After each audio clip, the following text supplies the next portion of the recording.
মুরগির খাদ্যের মাধ্যমে মুরগিতে যে পরিমাণ বিষাক্ত কেমিক্যাল ক্রোমিয়াম ঢুকে পড়েছে তাতে ওই মুরগি খেলে অনায়াসেই মানুষের শরীরে বিষাক্ত ক্রোমিয়াম ঢুকে পড়বে বলে মনে করছেন গবেষকেরা।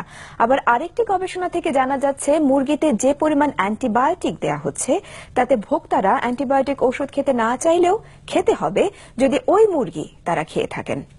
আশিকুর রহমান চৌধুরীর বিশেষ রিপোর্ট।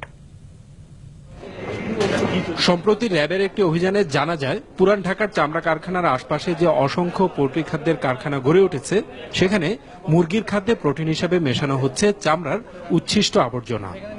উচ্ছিষ্ট চামড়াও সমস্যা ছিল না, সমস্যা হলো চামড়া কারখানার যত বিষাক্ত ক্রোমিয়াম রয়েছে তা মিশে থাকে চামড়ার ওই উচ্ছিষ্ট অংশে। র্যাবের ওই অভিযানের ভিত্তি ছিল ঢাকা বিশ্ববিদ্যালয়ের রসায়ন বিভাগের অধ্যাপক ডক্টর আবুল হোসেনের একটি গবেষণা। তিনি ওই গবেষণার শুরুতে হাজারীবাগের একটি কারখানা থেকে মুরগির খাদ্য এনে মুরগিকে 2 মাস খাওয়ান। তারপর দেখা গেল কিলোগ্রাম হিসাবে ওই মুরগিগুলোর রক্তে ক্রোমিয়াম আছে 790 মাইক্রোগ্রাম, মাংসে 350 মাইক্রোগ্রাম, হাড়ে 2000 মাইক্রোগ্রাম, কলিজায় 612 মাইক্রোগ্রাম আর মগজে 4520 মাইক্রোগ্রাম। অর্থাৎ গোটা মুরগিটাই হয়ে পড়েছে বিষাক্ত, যা মানুষ খেয়ে যাচ্ছে। একজন লোক যদি ডেইলি 250 গ্রামও মাংস খায় তাহলে এর মধ্যে আসতেছে আপনার প্রায় 87 মাইক্রোগ্রাম। অথচ ওয়ার্ল্ড হেলথ অর্গানাইজেশন এবং environmental protection agency of America থেকে যেটা স্ট্যান্ডার্ড ধরা হয় যে একজন পূর্ণবয়স্ক প্রাপ্তবয়স্ক মানুষ সর্বোচ্চ একদিনে 35 মাইক্রোগ্রাম ক্রোমিয়াম খেতে পারে, তাহলে তার কোনো সমস্যা হয় না। সেখানে আমরা খাইতেছি আপনার 87 মাইক্রোগ্রাম ক্রোমিয়াম। একটা টক্সিক এলিমেন্ট হিসেবে আমরা ধরে নেই, এবং এটা যদি লেভেলের চেয়ে বেশি হয়ে যায় তাহলে এটা আমাদের সেলকে ড্যামেজ করতে পারে এবং আস্তে আস্তে এই সেল পার্শ্ববর্তী সেলকে নষ্ট করে।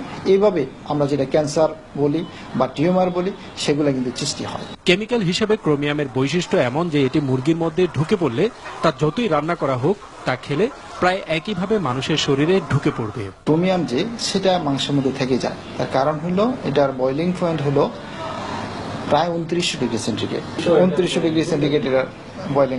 কাজে আমরা রান্না করি সেটা 100 ডিগ্রি বা 150 ডিগ্রি সেন্টিগ্রেড। কাজে এটা ডিকম্পোজ হওয়া বা এটা নষ্ট হওয়ার কোনো সম্ভাবনা নাই।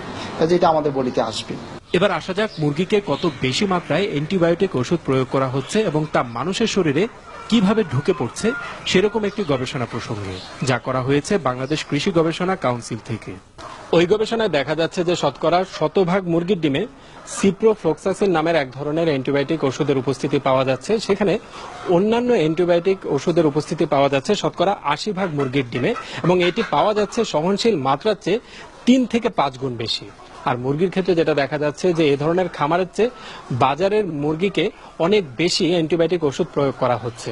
ওই গবেষণায় দেখা যাচ্ছে যে খামারের শতকরা 23% মুরগিকে উচ্চমাত্রার অ্যান্টিবায়োটিক ওষুধ প্রয়োগ করা হয়েছে, সেখানে বাজারে শতকরা 63% মুরগিকে উচ্চমাত্রার অ্যান্টিবায়োটিক ওষুধ প্রয়োগ করা হয়েছে, এবং এটিও সহনশীল মাত্রার চেয়ে 3 থেকে 5 গুণ বেশি। খুবই অ্যালার্মিং সিচুয়েশন আমাদের জন্য। এটা হিউম্যান বডিতে ঢুকে, হ্যাঁ, এবং হিউম্যান বডিতে ঢুকে। এবং যখন আমরা পোল্ট্রিতে আমরা অ্যান্টিবায়োটিক ইউজ করি তখন এটা বেসিক্যালি আমরা অ্যান্টিবায়োটিকটা যে পাঁচটা যে ফাংশনিং অর্গান যেটা আমরা বলি লিভার, কিডনি, ইন্টেস্টাইন, এগুলোতে অ্যাকচুয়ালি বেসিক্যালি প্রথম ডিপোজিটেড হয়। গিলা, কলিজা, অন্ত্র এবং বিশেষ করে যে হাড়, এবং আমরা হাড় যে খাই এবং এটার মজ্জা অনেকে পছন্দ করি, কাজে আমরা এই মজ্জাটাও যেন আমরা চেপে চেপে না খাই। এগুলোর মধ্যে কি অ্যান্টিবায়োটিকের পরিমাণটা বেশি। গবেষকদের মতে এখনই ব্যবস্থা না নিলে পোল্ট্রি শিল্পে ঢুকে পড়া এসব ভেজাল ব্যাপকভাবে ছড়িয়ে পড়বে। Ashikur Rahman Chowdhury, NTV news, Dhaka.